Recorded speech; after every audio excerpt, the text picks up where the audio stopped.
So, alam nyo na, sinabi ko, sorry guys, dahil malaki. Ipapakita ko nyo kung saan yung mga lokasyon ng mga trophies. So, una dito guys. Dito sa parting to. Okay, kunin yan. At saka dito pa guys. Kung susundan nyo lang ako. Meron dito. Ayan o. Ayan guys o. Ayan. Tapos kapag nyo kinuha yan. Kahit pag nyo na to sapakin. Lakad lang kayo. Sorry na malag ako. Pwede nyo yung tulakin. At nandito po guys yung sa corner. Basta sulok yung isang trophy. Pag po tayo umano dito. Kasi ito. Kung pupunta kayo dito, sunod lang kayo. Dito. At nandito pa po yung next na trophies. Dito po. Okay. So, kapag nyo po kinuha to, sumunod po kayo. Dito po sa parte po dito. Dito. Kita nyo po yan dito po sa dito. Sunod lang po kayo sa akin. Nandito po. Kapag tayo tumingin dito, ayun po, nakikita nyo na po ang trophy. So, let's go. Let's tayo. Ayan po ang trophy. So, kunin po natin yan. So, punta tayo dito. Punta tayo dito. Sumunod lang po kayo. Dito naman yun. Okay, dito guys. Dito yung next na trophy. Sa likod na ito. Ayun o. Sa likod niya. Bal dito. Ay, ito pala guys. So, ayan o. Ito yung isa pang trophies. So medyo malayo yung... Kung gusto nyo guys, i-skip nyo lang to. Hindi po marunong speed up yung isang video.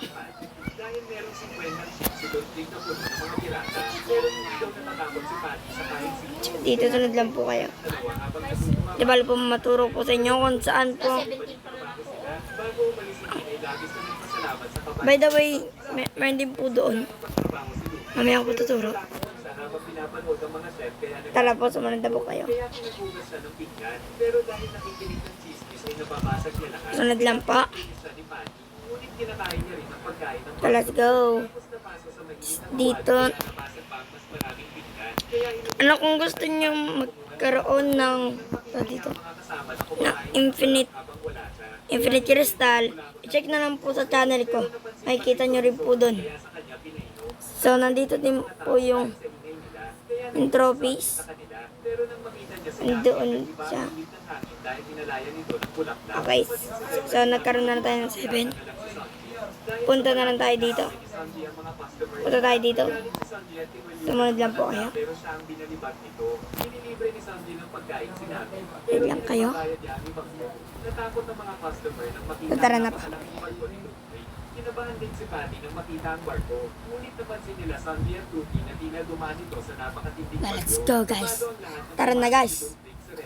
Pero nanghihina na ito kaya nanghihingi ng pagkain. Pero ayaw bigyan ng mga chef dahil alam nila na masamang tao si Tuki. Subalit pinigyan ito ni Sandy ng pagkain at mangiyak-iyak na kumain ng doon. Inuutusan siya ng chef na tanggalin ng pagkain kay Tuki. At nang matapos kumain ng doon ay pinanatan ito si Sandy kaya talsik at di naman makapaniwala si Sorry guys. Nanonood kasi ako. So, sumunod lang kayo. Dito tapos doon. Pero inutusan niya muna ang mga chef na ipagluto ang mga tauhan niyang malapit ng mamatay sa guto. Ayaw pumayag ng mga chef sa nais ng doon, pero nininong niyang siya ang hari sa East Blue. Kaya humingi ng tawad si Jin kay Sandy. Ipagluluto sana ni Sandy si Ludwig, pero pinigilan Tara na. Kaya sinabi ni Sandy na alam niya kasi ang pakiramdam ng pamamatay dahil sa guto, kaya ang sino mang Tawag po tayo pumunta dito. Nakikita nyo, ayun po yung trophy. sinira kay Don Drake kaya nagkaroon ng malakas The na heck? pagsabog. Subalit nanatiling nakatayo si Don Drake sa kanyang Kayo na. mga sandata sa katawan Kayo. at nagbabaril ang mga chef. Pinakita niya din ang mamahaling Get out. armor para Anyway, so dito guys. sa mga kapangyarihan sa dagat at astro. Binigay ni Zed ang order Ito. ni Don Drake para sa mga tao niya. Ngunit nagulat ang Don na makita ang head chef. Nakilala ni Don Drake si Zed na dating nakapaglakbay ng isang taon sa Grand Line. Susunod lang po kayo. Maglaban gamit ang mga paa. Alam din ni Don Drake na may naisulat na lang po si Zeb tungkol sa Grand Line. Kinis. Subalit walang balak si Zeb. Dito pa. Kaya pupulit daw ito ni Don Drake ng sa pilitan ng Pag niyo po, mga pirata. nandito din po. Sa pagiging hari ng mga pirata. Sorry, yun, kung nakalimutan ko. Mabalik sa balikan. Na meron din pala dito. Pero nalatang natatakot si Usopp. Tapos sinabi ni Luffy kung niya rin daw sa Sanji.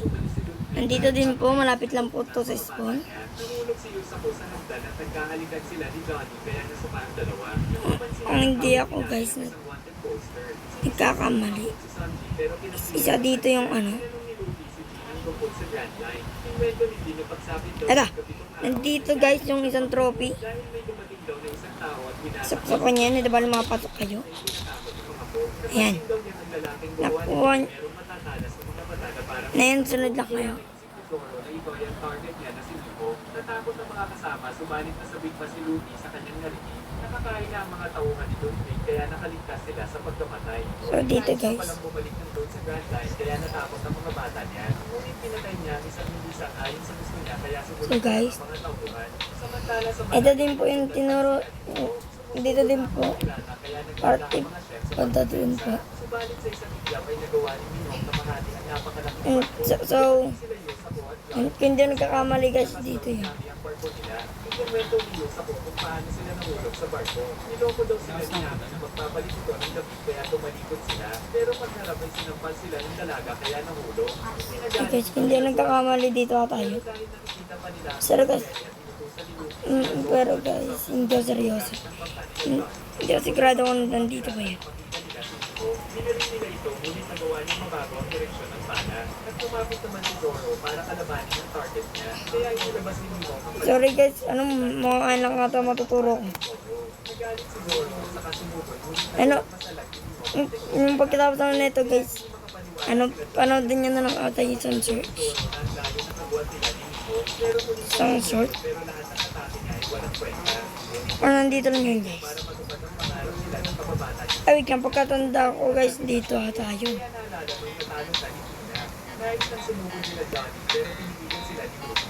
Ngunit nang muling sumubog si Zoro ay nasakit siya ng kutsilyo sa dikit. Napahangan naman si Mimok sa katapangan ni Zoro. Kaya bilang paggalang sa kalaban ay nilabas ni Mimok ang So, check natin guys yung mga ano ito. subalit matapang na nakipagsabayan si Zoro sa kanila. Ngunit sa huli ay si Zoro lang ang napinsala. Kaya kumalagsa at tinilap ang kanyang pagkatalo. Ginamit naman ni Mimok ang espada Ito para guys. si Zoro. Kaya napasigaw ang mga kaibigan. Dahil dito ay sinugod si Luffy pero nakailag si Mimok. Saka sinabi So, nandito tayo. ay si Zoro. At nakita niyang buhay pa nga ito kasama nila Johnny. Mukha guys, yan lang muna Tapos ay sinabi ni Mimok video ko. ay daw siyang maligpasan ni Zoro Mag, ang kanyang ano, tignan nyo na lang po. Isa-search ka. Ano, pakicheck na lang po sa short. Dahil po ayun po yung connecta nito. nagbabalin siya ni Don Guys, pero gumawa ito ng malakas na pagsabog para makatakas. pasensya na kung ito lang pwede ko makita. So, bye.